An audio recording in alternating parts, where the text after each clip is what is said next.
ব্রহ্মপুরাণ অনুযায়ী ব্রহ্মা কর্তৃক দক্ষ প্রজাপতি রাজা নির্বাচিত হওয়ার আনন্দে ও গর্বে আয়োজন করেন এক মহাযজ্ঞ। ত্রিভুবনের সকলেই এই মহাযজ্ঞে আমন্ত্রিত ছিলেন।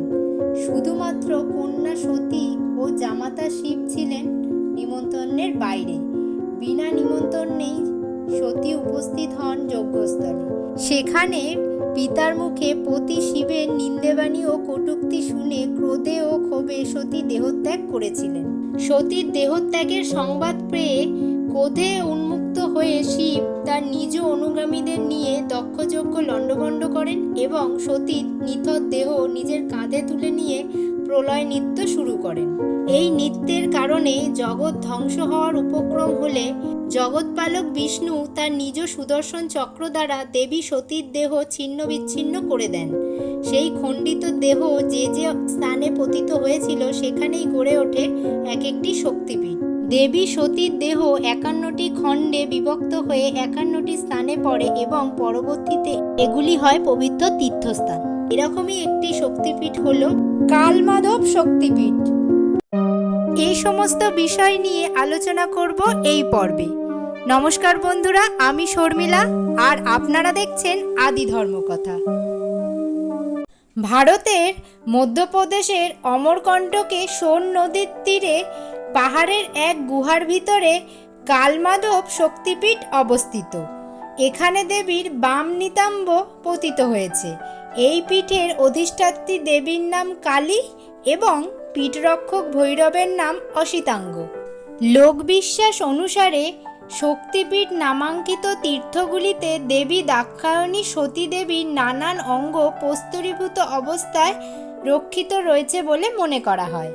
মধ্যপ্রদেশের অমরকণ্টক হিন্দু ধর্মাবলম্বীদের কাছে একটি গুরুত্বপূর্ণ তীর্থস্থান।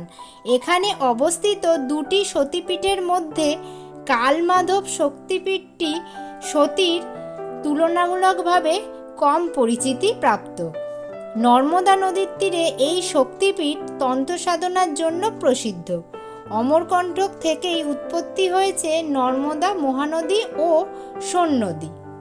তবে এই কালমাধব শক্তিপীঠের কথা পুরাণেও বর্ণিত আছে। এই স্থানে দেবীর নিতম্ব পতিত হয়েছিল বলে এখানে সতীর নাম কালী অথবা কালমাধব। এই নর্মদা নদীর তীরে তপস্যা করলে পুণ্যফল লাভ করা যায়, আর সেই জন্য পুণ্যভূমি নর্মদার তীরে যুগ যুগ ধরে বহু সাধু সন্ন্যাসীরা তপস্যা করেছেন।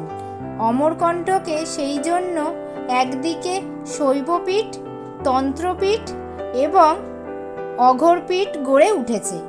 তারই মধ্যে অন্যতম হল এই শক্তিপীঠ কালমাধব।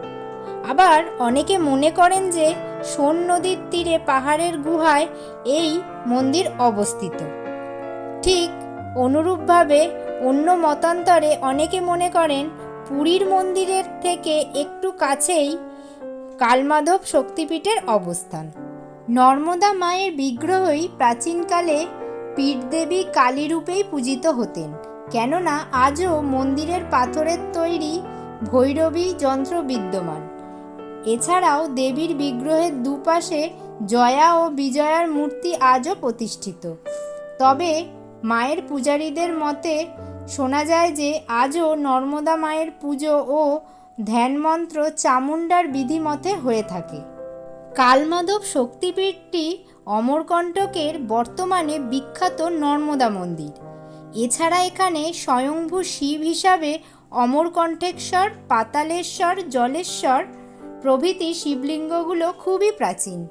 অমরকণ্টকে একেবারে পাহাড়ের উপর শ্বেতশুভ্র পাথরের তৈরি এই মন্দিরটি দেখতে সত্যিই অসাধারণ এবং আকর্ষণীয় বটে, যার ফলে এখানে পর্যটকদের সমাগম সারা বছর চোখে পড়ার মতো।